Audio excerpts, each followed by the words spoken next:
Existe uma lei de conservação? Qual o objetivo dela? Saiba a resposta agora no quadro de entrevista. Acompanhe.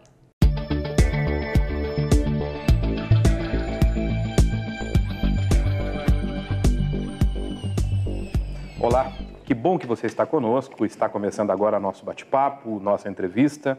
E temos a alegria em receber mais uma vez aqui Dineu de Paula.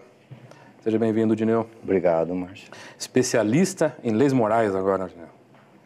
Quase. Então, o Dineu está aqui hoje para que nós conversemos a respeito de mais uma das leis morais que compõem, que constituem a terceira parte do Livro dos Espíritos. E dessa vez, Dineu, lei de conservação. Justamente. Nem sabia que tinha essa lei, Dineu. Existe. Existe. Dineu, existe também uma diferença entre o instinto de conservação, que é inerente à criatura humana, e a lei de conservação? Existe, Márcio. A lei de conservação, ela se estrutura em cima do instinto de conservação. O instinto de conservação, ele vigora em absolutamente todos os seres vivos, só que a lei de conservação, enquanto regendo a humanidade, ela agrega alguns elementos.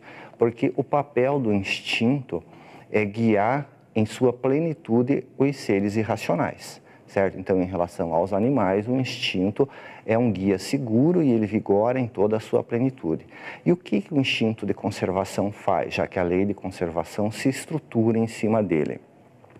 O instinto de conservação, ele é um chamado à vida.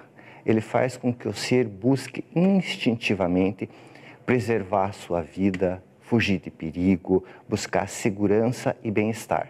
Então, isso é bom, isso é natural e tem a finalidade de fazer com que aquele ser, qualquer que seja o seu nível evolutivo, animal, o que quer que seja, ele viva o máximo de tempo possível e cumpra a função que ele deve cumprir naquele contexto em que ele está inserido na natureza.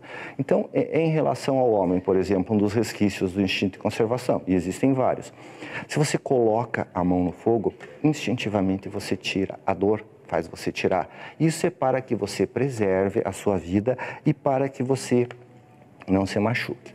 Então, o instinto de conservação, ele tem uma finalidade útil, uma finalidade providencial, que é de preservar a vida, para que o progresso se faça.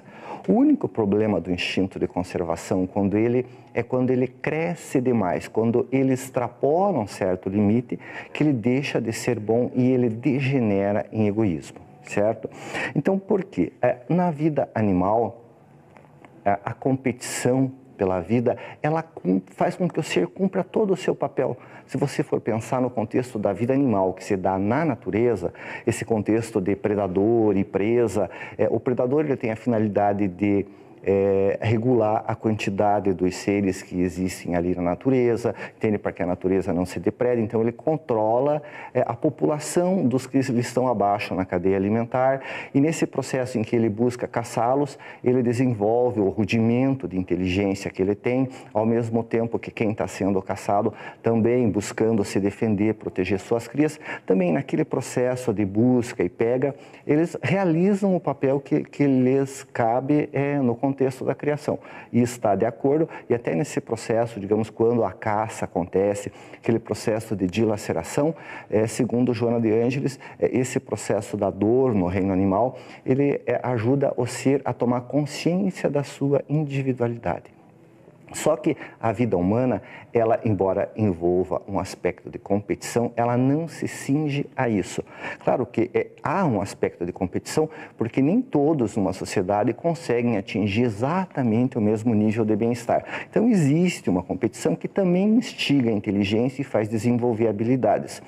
Só que no contexto humano também existe a vivência da fraternidade que é preciso incorporar e que é por isso que se distingue, entende? Quando se trata dos homens, há um elemento de racionalidade que faz entender uma complexidade maior da vida. Entendi. Dineu mencionou, só para que o telespectador fique atento, Joana de Ângeles. Joana de Ângeles é uma autora espiritual, tem dezenas de livros já publicados, psicografados, e o médium dela é Edivaldo Pereira Franco. Se eu tiver maior interesse em conhecer, escreva-nos. Contato @vidaemfoco.com.br. Dineu, Qual é o objetivo, ou quais são os objetivos da lei de conservação? Os objetivos da lei de conservação, eles estão muito ligados com os objetivos da própria encarnação, certo? Na questão número 132 do Livro dos Espíritos, há a informação de que a encarnação tem a finalidade de promover o progresso individual e coletivo, certo? Então, o ser que encarna, ele nesse processo de viver, ele vai desenvolver a sua inteligência e a sua moralidade. Inteligência pela luta da vida, do dia a dia, precisa estudar, precisa trabalhar, precisa ter habilidades, ele vai conquistar um espaço no local de trabalho, vai se manter no local de trabalho. Então, tem a competição inerente à vida e isso faz com que a inteligência seja desenvolvida. Os vários percalços que existem, isso é um chamamento a que a criatura desenvolva o seu potencial. E, ao mesmo tempo, na vida de relação, desenvolve o seu lado moral, porque é pela convivência que nós crescemos moralmente. Então, desenvolve paciência, tolerância, abnegação, é convidado aos papéis de pai, de filho, de irmão, de colega de trabalho. E isso é um chamado a que você olhe para o lado e que você vá controlando algumas coisas em você para conseguir que a vida se estruture de uma forma o mais harmoniosa possível. Certo? Então, enquanto isso, o homem também deve agir como um agente da providência. Então, tem o progresso individual e o progresso coletivo. Enquanto eu busco os meus interesses, enquanto eu estou estudando para ser um bom profissional, eu estou ajudando o contexto em que eu estou vivendo. Por exemplo, alguém que estuda muito para ser um neurocirurgião. Ele está desenvolvendo o seu intelecto, mas, ao mesmo tempo, a sociedade ela vai se beneficiar da presença de um elemento tão preparado e tão estudioso. E o que a lei de conservação, nesse processo de buscar o bem-estar, ela faz com que a criatura se preserve de experiências desgastantes para que atinja o seu objetivo e viva o máximo de bem possível. Então, até porque, considerando que a vida humana ela é um precioso investimento. Antes de você, antes de qualquer homem ou qualquer mulher reencarnar, recebe, digamos assim, um patrimônio de vida. São fluidos vitais, são, digamos assim, energias suficientes, fluidos animalizados, magnéticos, para que o teu corpo resista a um determinado número de anos. Então, programou uma encarnação para 60 anos. Você renasce, digamos assim, com a cota de energia vital para viver os 60 anos e a tua programação é viver os 60 anos e fazer tudo o que você combinou de fazer no plano espiritual.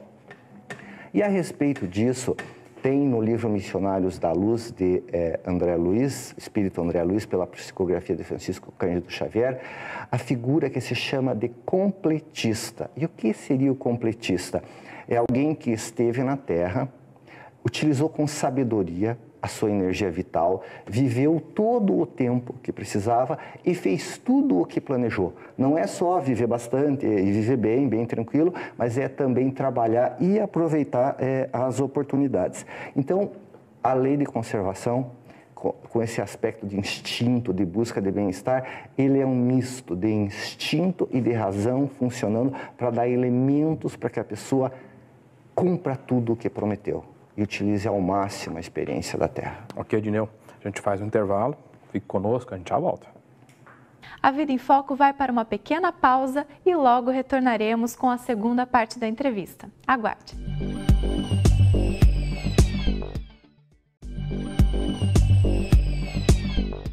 Retornamos com o segundo bloco da entrevista. A Vida em Foco traz o tema Lei da Conservação. Acompanhe.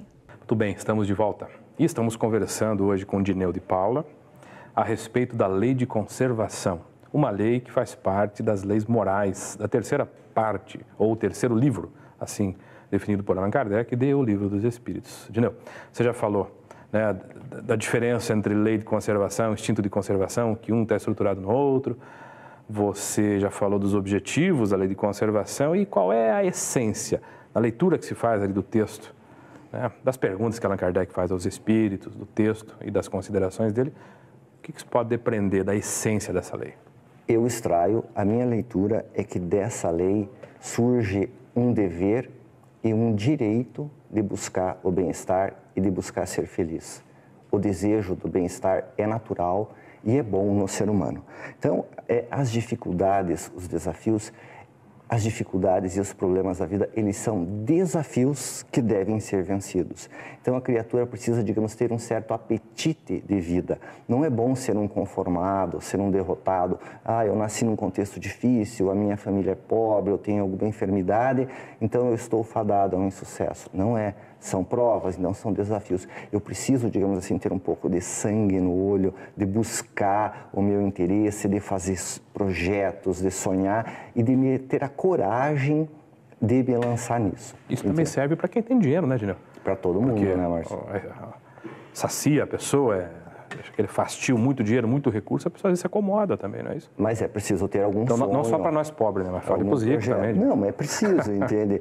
Então, mas o contexto é essa coisa assim que é preciso, que Deus, Ele quer a felicidade do homem. Então, há um propósito nessas dificuldades que permeiam a vida humana. Elas são um convite à transcendência, que você busque, a que você vá, assuma a responsabilidade por você mesmo, pense, digamos assim, o sonho de ser feliz, se você quer viver com mais conforto, se lance nisso com os recursos que a dignidade fornece, mas saiba que a responsabilidade por construir o seu bem-estar, da sua família, isso é algo bom e é uma responsabilidade sua, entende? Lute por sua felicidade e busque.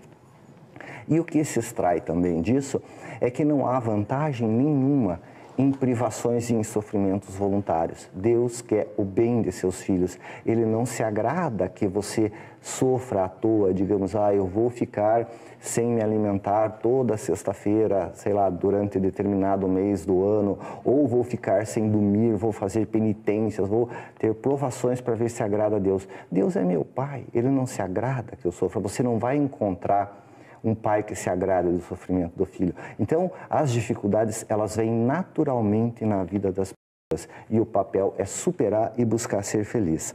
Outra coisa que se extrai dessa lei, conforme está muito claro em Kardec, é que não existem alimentos puros e alimentos impuros, que o homem deve guiar a sua alimentação no sentido de que seja bom para preservar a saúde de seu corpo. Não existe uma virtude específica em se privar de determinado alimento, em achar que eu sou superior porque eu não como carne ou porque eu me abstenho de determinada coisa, certo? Tenho o dever de buscar felicidade, o direito, mas também eu tenho o dever de preservar as forças do meu corpo. Então, fumo, álcool, drogas, passatempos desequilibrantes, esportes radicais que expõem a saúde do corpo, eles são algo que joga contra a sua felicidade. É bom se abster disso. Você está lidando com um patrimônio de vida. É bom. Para quem nos ouve, eventualmente pela primeira vez, que essa lei foi inventada por Allan Kardec, é isso, né? Já me corrija se eu estiver errado. Kardec apenas revela leis que regulam o funcionamento do universo. É essa a ideia. Então, estamos falando aqui de uma das leis que regem o funcionamento do universo. E quais são os limites? Porque toda lei tem limites, né? É isso? Eu estou errado? Toda lei tem limite. Não existe nenhum direito que seja absoluto, né? E neste caso, só Deus tem direito absoluto? Não, é que Deus é o dono da casa, né? Não é uma democracia. O universo Ele é que fez. Mas Ele gosta da gente, então não tem problema. Ok. Então, no caso da conservação, da lei de conservação, qual é o limite ou quais são os limites? Bom, na questão número 712 do Livro dos Espíritos, disse que o uso dos bens da terra é propositalmente prazeroso. Então, é gostoso comer, tá? É gostoso dormir, certo? Essas questões referentes ao corpo, elas são boas mesmo de uma forma natural, tá? Porque isso instiga o homem a que cumpra a sua função no mundo. Se comer fosse, digamos assim, só para manter o corpo, talvez muita gente não se esforçasse muito, entende? Mas como tem um prazer embutido, tudo que se refere à vida na Terra tem um certo prazer embutido, isso instiga a criatura a que ela cumpra o seu papel, a que ela busque seus sonhos e faça as suas conquistas. E, ao mesmo tempo, isso tenta ter o papel de expor o homem à tentação.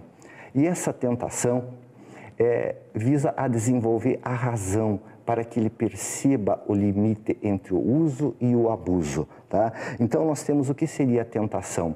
De você repousar demais, de você ter um corpo como um fim em si mesmo, digamos, virar um hedonista ou alguém que vive para o corpo. Narcisista, né? Narcisista, justamente, vive para o corpo, cuida só de si. Ou senão também o egoísmo, né? Eu só cuido de mim, só a minha família é importante, então eu faço absolutamente tudo para me dar bem, independentemente de que isso cause dor ou prejuízo no outro. Então essa coisa assim de eu discernir até onde eu devo ir, sem prejudicar o meu corpo, de eu discernir no momento da tentação. Comer é gostoso, mas se eu comer demais vai fazer mal. Esse é o papel da razão que se desenvolve, de eu perceber o limite entre o uso e o abuso. Então tem um aspecto muito grande de racionalidade, de eu me tornar, digamos, senhor dos meus apetites. É gostoso? É, mas há um limite e eu preciso entender esse limite. E esse limite se liga basicamente com necessidade e com saciedade. O que realmente eu preciso e a partir de que momento aquilo é um exagero, entende? Eu posso repartir com os outros, eu posso ser fraterno, eu não preciso comer tanto. Então, é uma coisa assim de discernimento, de eu entender o que é bom que eu faça para mim, na busca da minha felicidade, mas entender que tem o outro do lado que quer ser feliz. E se eu abuso, se eu pego tudo para mim, se eu uso demais, além de me prejudicar, eu faço com que falte por semelhante. Muito bem, Dinão. Também você tratou, numa outra oportunidade, da lei de destruição, que deve ter os seus limites também. Com certeza. Em relação à alimentação, em relação à segurança. Toda lei tem limite. Nós vamos falar mais sobre outras leis, né, Dinão? Seguramente. Muito bem. Muito obrigado mais uma vez pela participação. E a você que nos acompanhou também, a nossa gratidão, permaneça, que o programa ainda tem seus atrativos.